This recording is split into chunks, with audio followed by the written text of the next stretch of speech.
ओम शांति। 4 अगस्त 2026 के ईश्वरीय मधुर महावाक्य हैं। सुनते हैं आज के बाबा की मधुर मुरली। बाबा ने कहा, मीठे बच्चे, बाप के राइट हैंड बनना है तो हर बात में राइटियस बनो, सदा श्रेष्ठ कर्म करो। प्रश्न है, कौन सा संस्कार सेवा में बहुत विघ्न डालता है? उत्तर है, भाव स्वभाव के कारण आपस में जो द्वैत मत के संस्कार हो जाते हैं वह सेवा में बहुत विघ्न डालते हैं। दो मतों से बहुत नुकसान होता है। क्रोध का भूत ऐसा है जो भगवान का भी सामना करने में देरी ना करे। इसलिए बाबा कहते हैं, मीठे बच्चे, ऐसा कोई भी संस्कार हो तो उसे निकाल दो। गीत है, तकदीर जगाकर आई हूँ। ओम शांति। मीठे मीठे रूहानी बच्चों ने गीत सुना। रूहानी बच्चों अर्थात शिव बाबा जो सुप्रीम रूह है, उनके बच्चों आत्माओं ने शरीर रूपी कर्मेंद्रियों द्वारा गीत सुना। अब तो बच्चों को आत्माभिमानी बनना है। बहुत मेहनत भी है। खड़ी खड़ी अपने को आत्मा समझ बाप को याद करना है। यह है गुप्त मेहनत। बाप भी गुप्त तो मेहनत भी गुप्त कराते हैं। बाप स्वयं आकर कहते हैं, बच्चों मुझे याद करो। तो कल्प 5000 वर्ष पहले मुआफिक फिर से शतो प्रधान बनेंगे। बच्चे समझते हैं हम ही शतो प्रधान थे, फिर हम ही अब तमो प्रधान बने हैं। शतो प्रधान बनना है जरूर। गीत में भी कहते हैं, तकदीर जो गंवाई हुई है वह फिर पाने के लिए तदबीर कराने वाला एक ही सर्वशक्तिमान बाप है। क्योंकि सबको पावन बनाते हैं ना, बाप बच्चों को समझाते हैं, हे रूहानी बच्चों, अब तकदीर बनाने आए हो। स्टूडेंट स्कूल में तकदीर बनाने जाते हैं ना, वह तो छोटे बच्चे होते हैं। तुम छोटे नहीं हो, तुम तो बड़े बुजुर्ग हो। तकदीर बना रहे हो।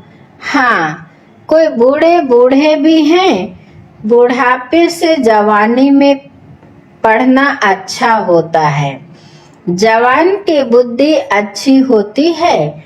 यह तो सबके लिए बहुत सहज है। तुम्हारा शरीर तो बड़ा है ना, यह बेबी है, इतना नहीं समझ सकेंगे क्योंकि आर्गन्स छोटे हैं। स्तुति, निंदा, दुख, सुख, इन बातों को तुम समझ सकते हो। आत्मा तो बिंदी है, शरीर बढ़ता रहता है। आत्मा तो एक रस ही होती है, कभी घटती बढ़ती नहीं। उस आत्मा की बुद्धि के लिए बाप कस्तूरी जैसी सौगात दे रहे हैं। क्योंकि अभी तो बुद्धि बिल्कुल तमो प्रधान बन गई है, सो अब स्वच्छ भी बन रही है। यह चित्र तुमको समझाने में बहुत काम में आते हैं। भक्ति मार्ग में देवताओं के आगे जाकर माथा झुकाते हैं, पूजा करते हैं। आगे तुम भी अंधश्रद्धा से जाते थे, शिव के मंदिर में जाते थे। तुमको यह थोड़े ही पता था कि यह शिव बाबा है। बाबा से जरूर वर्षा मिला है, तब तो उनकी महिमा गाई जाती है। कोई अच्छा काम करके जाते हैं तो उनकी महिमा गाई जाती है। स्टैंप बनानी चाहिए शिव बाबा की। शिव बाबा गीता सरमोनाइजर, यह स्टैंप सहज बन सकेगी। वह बाप सबको सुख देने वाला है। बाप कहते हैं मैं तुमको सुख धाम का मालिक बनाने वाला हूँ। बुढ़िया भी यह तो समझते होंगे कि हम आए हैं शिव बाबा के पास, जो विचित्र है। उसने इस चित्र तन में प्रवेश किया है। निराकार को विचित्र कहा जाता है, बुद्धि में रहता है। हम शिव बाबा के पास जाते हैं जिसने यह टेम्परेरी चित्र धारण किया है। पतितों को पावन बनाए, मुक्ति जीवन मुक्ति देते हैं, अथवा शांति धाम सुख धाम का रहवासी बनाते हैं। मनुष्य शांति के लिए ही कोशिश करते हैं। भगवान मिले तो शांति मिले, सुख के लिए पुरुषार्थ नहीं करते हैं। बस बाप के पास घर जाएं, भगवान मिले।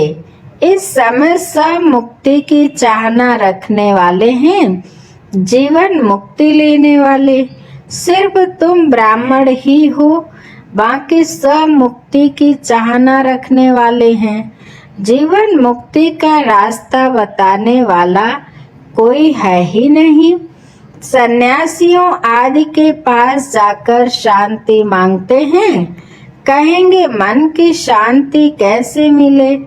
जो भी रास्ता बताने वाले हैं वह है ही मुक्ति में जाने वाले। मोक्ष क्या होता है वह भी बुद्धि में नहीं आता है। तंग होकर कहते हैं मुक्ति में जाएं तो अच्छा है। वास्तव में मुक्ति धाम है आत्माओं के रहने का स्थान। इतने सेंटर्स पर बच्चे हैं, सब जानते हैं कि हम नई दुनिया के लिए राज्य भाग्य लेते हैं। बाबा हमको नई दुनिया का राज्य देते हैं। कहाँ देंगे? नई दुनिया में देंगे, वह पुरानी दुनिया में देंगे। बाप कहते हैं मैं संगम पर आता हूँ। मैं न सतयुग में न कलयुग में आता हूँ, दोनों के बीच में आता हूँ। बाप तो सबको सदगति देंगे ना, ऐसे तो नहीं दुर्गति में छोड़ जाएंगे। सदगति और दुर्गति इकट्ठे नहीं रह सकते। बच्चे जानते हैं यह पुरानी दुनिया विनाश होनी है, इसलिए इनसे प्यार नहीं रखना है।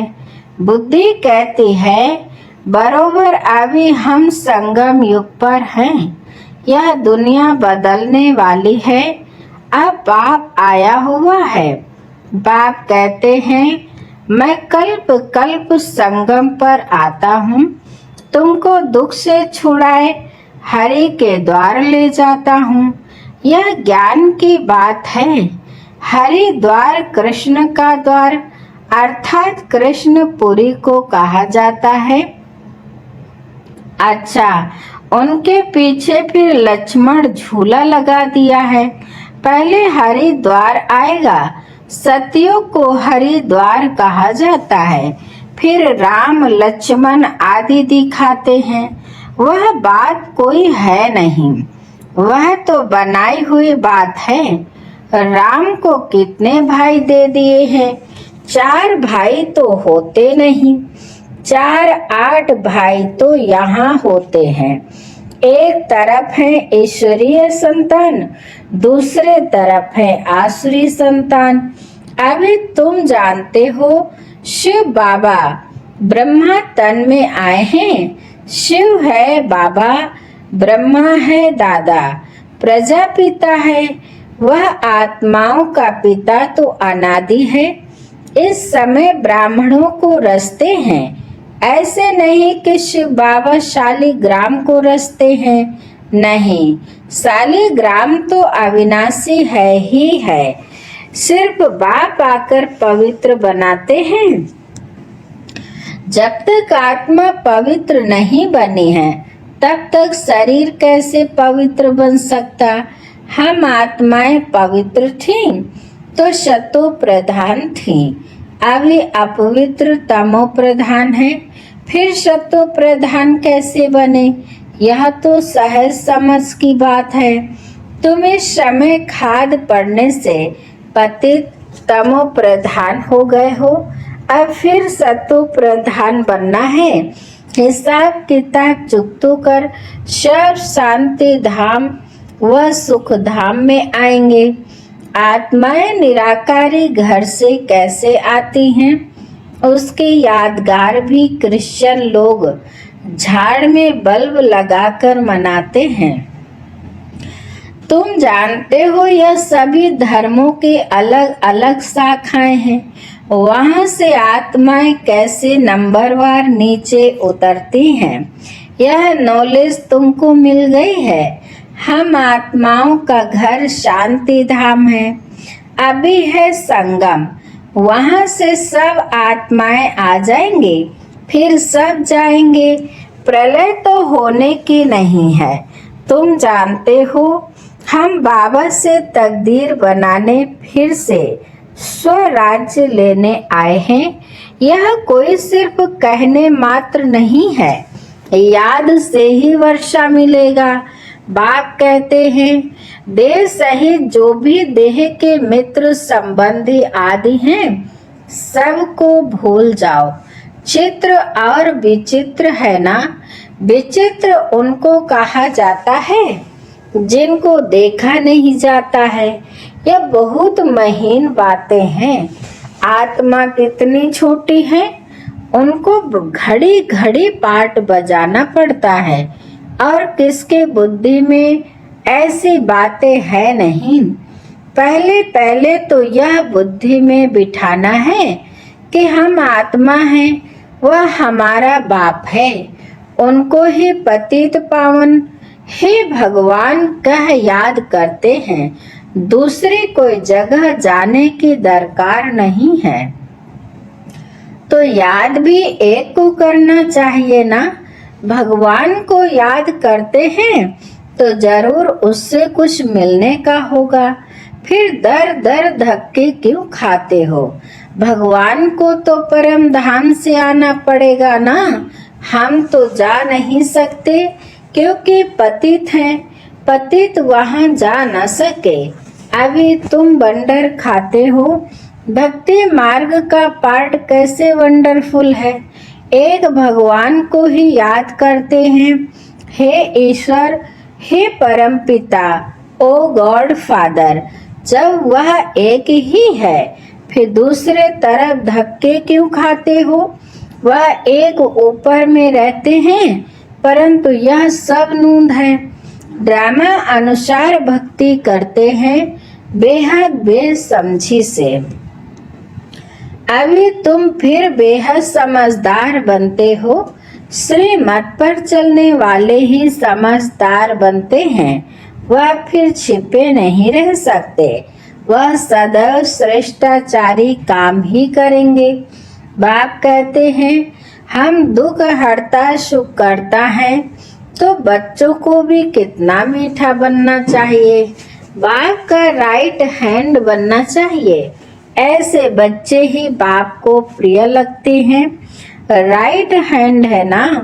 तुमको मालूम है लेफ्ट हाथ से इतना काम नहीं कर सकते हैं, क्योंकि राइट हाथ राइटियस काम करते हैं।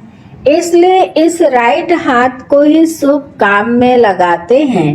पूजा हमेशा राइट हैंड से करते हैं। बाप कहते हैं हर बात में राइटियस बनो। बाप मिला है तो खुशी होनी चाहिए। बाप कहते हैं माँ में कम याद करूं तो फिर अंत मतिशो गति हो जाएगी। मत और गत, वह गति करने की मत एक ही है। गाया भी जाता है ईश्वर की गत मत, ईश्वर ही जाने। पतित पावन वही है। वह जानते हैं मैं मनुष्यों को पावन बनाए, दुर्गति से सदगति में कैसे ले जाऊंगा। भक्ति मार्ग में कितनी मेहनत करते हैं, परंतु सदगति होती नहीं। फल कुछ भी मिलता नहीं। सदगति देने वाला तो एक ही बाप है। भक्ति में जो जिस भावना से पूजा करते हैं उनको वह फल देने वाला मैं ही हूँ। वह भी ड्रामा में नूंद है, उनको आपे ही मिल जाता है अपने पुरुषार्थ से। अब पवित्र भी अपने पुरुषार्थ से बच्चों को बनना है। बाप कहते हैं मीठे मीठे बाप को याद करो, वही सर्वशक्तिमान ऑलमाइटी अथॉरिटी कितना अच्छा बनाते हैं। तुम सब कुछ जान चुके हो, फिर बाप से वर्षा ले रहे हो। रचयिता और रचना की नॉलेज तुम्हारी बुद्धि में है, तुम जानते हो। यह नॉलेज हमारे में नहीं थी। यज्ञ तप आदि करना, शास्त्र आदि सुनना, यह शास्त्रों की नॉलेज, उनको भक्ति कहा जाता। उसमें एम ऑब्जेक्ट कुछ है नहीं। पढ़ाई में एम ऑब्जेक्ट रहती है, कोई न कोई प्रकार की नॉलेज होती है। हमको पति से पावन बनने की नॉलेज पतित पावन बाप ने दी है। सृष्टि के आदि मध्य अंत की नॉलेज बाप ने दी है। यह सृष्टि चक्र कैसे फिरता है, इसमें सभी एक्टर्स पार्टधारी हैं। यह अनादि नाटक बना हुआ है। यह बेहद की नॉलेज तो जरूर होनी चाहिए। तुम बच्चे जानते हो, अभी हम घोर अंधियारे से निकल घोर सोझरे में जा रहे हैं। तुम अभी देवता बन रहे हो। यह भी समझाना है कि आदि सनातन तो देवी देवता धर्म है, जिसे हिंदू धर्म कह दिया है। धीरे धीरे यह बात भी समझ जाएंगे। बच्चों को खड़ा होना चाहिए, इसमें तो ढेर बच्चे चाहिए। दिल्ली में कॉन्फ्रेंस करनी पड़े, पर स्थान भी दिल्ली को कहा जाता है। यही जमुना का कंठा था। दिल्ली कैपिटल है, बहुतों के हाथ आई है। देवताओं की कैपिटल भी यह थी। दिल्ली में बहुत बड़ी कॉन्फ्रेंस होनी चाहिए, परंतु माया ऐसी है जो करने नहीं देती, विघ्न बहुत डालती है। आजकल भाव स्वभाव भी बहुत हो गए हैं ना। बच्चों को आपस में मिलकर सर्विस में लगना है। वे लोग भी आपस में नहीं मिलते हैं तो राजाई ही उड़ जाती है। दो पार्टी हो जाती है तो प्रेसिडेंट को भी उड़ा देते हैं। द्वैत मत बड़ा नुकसान करती है, फिर भगवान का भी सामना करने में देरी नहीं करते हैं, नुकसान भी बहुत पाते हैं। क्रोध का भूत आ जाता है तो फिर बात मत पूछो। इसलिए बाबा कहते हैं गुड़ जाने गुड़ की गोथरी जाने। बाप बच्चों को सृष्टि के आदि मध्य अंत का नॉलेज सुना रहे हैं। अब कोई धारणा करे व ना करे, वह है पुरुषार्थ पर मदार। ऐसे नहीं कोई पर बाबा आशीर्वाद व कृपा करेंगे। इसमें कृपा आदि मांगने की बात नहीं। प्रेरणा से अगर योग और ज्ञान सिखलाना होता, फिर तो बाप कहते हैं मैं इस गंदी दुनिया में आता क्यों। प्रेरणा आशीर्वाद यह सब भक्ति मार्ग के अक्षर हैं। इसमें पुरुषार्थ करना होता है, प्रेरणा की बात नहीं। तुमको 3 इंजन मिली है इकट्ठी। वहाँ तो बाप अलग, टीचर अलग मिलता है, गुरु पिछाड़ी में मिलता है। यहाँ तो यह तीनों ही इकट्ठे हैं। बाप कहते हैं मैं तुमको पूज्य बनाता हूँ, तुम फिर पुजारी बन जाएंगे। बड़ा युक्ति से समझाना है, ऐसा ना हो कोई बेहोश हो जाए। पहले पहले मुख्य है 2 बाप की बात। भगवान बाप है, उनका जन्म शिव जयंती भी यहाँ मनाते हैं। जरूर स्वर्ग का मालिक बनाते होंगे। भारत में ही स्वर्ग था, अभी नर्क के विनाश लिए महाभारत लड़ाई खड़ी है। जरूर बाप नई दुनिया की स्थापना कराने वाला भी है। बाप के श्रीमत पर ही हम कहते हैं कि भारत को हम पावन बनाकर ही छोड़ेंगे। अच्छा, अभी बाप दादा हम बच्चों से नमस्ते करते हैं।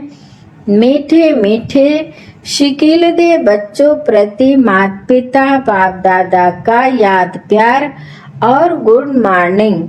रूहानी बाप के रूहानी बच्चों को नमस्ते। हम रूहानी बच्चों की रूहानी माता पिता बाप दादा को याद प्यार और गुड मॉर्निंग। नमस्ते नमस्ते नमस्ते। शुक्रिया बाप दादा, शुक्रिया। धारणा के लिए मुख्य सार नंबर 1, जैसे बाप दुख हरता सुख करता है, ऐसे बाप समान बनना है। बहुत मीठा बनना है। सदा शुभ काम करके राइट हैंड बन जाना है। नंबर 2, कभी दो मतें नहीं बनानी है। भाव स्वभाव में आकर एक दो का सामना नहीं करना है। क्रोध का भूत निकाल देना है। वरदान है, स्वयं की स्मृति में रह अपने हर कर्म को संयम नियम बनाने वाले अथॉरिटी स्वरूप भव। विस्तार है, जैसे साकार में स्वयं की स्मृति में रहने से जो कर्म किया वही ब्राह्मण परिवार का संयम बन गया। स्वयं के नशे में रहने के कारण अथॉरिटी से कह सकते थे कि अगर साकार द्वारा कोई उल्टा कर्म भी हो गया तो उल्टा कर देंगे। स्वयं के स्वरूप की स्मृति में रहने से यह नशा रहता है कि कोई कर्म उल्टा हो ही नहीं सकता। आप बच्चे भी जब स्वयं की स्थिति में स्थित रहो तो जो संकल्प चलेगा, जो बोल बोलेंगे, वह कर्म करेंगे, वही संयम नियम बन जाएगा। स्लोगन है, पवित्रता का पिलर मजबूत करो तो यह पिलर लाइट हाउस का काम करेगा, काम करता रहेगा। अच्छा, आज की मुरली से अव्यक्ति सारे हैं, सुनते हैं। अपवित्रता के बीज को भी समाप्त कर संपूर्ण स्वच्छ पवित्र बनो। अगर बुद्धि में अशुद्ध संकल्प व पुराने संस्कार संकल्प रूप में भी टच होते हैं तो संपूर्ण वैष्णव नहीं कहेंगे। जैसे कोई अकर्तव्य कार्य देखता भी है तो देखने का असर हो जाता है, उसका भी हिसाब बन जाता है। इस हिसाब से सोचो तो पुराने संस्कार व अशुद्ध संकल्प बुद्धि में अगर टच होते हैं तो भी संपूर्ण वैष्णव व संपूर्ण पवित्र कैसे कहेंगे। अच्छा, आज की मुरली यहीं पर समाप्त होती है। मीठे मीठे प्यारे प्यारे बाप दादा को दिल से बहुत बहुत शुक्रिया और आप सभी महान आत्माओं को भी दिल से शुक्रिया शुक्रिया। ओम शांति शांति।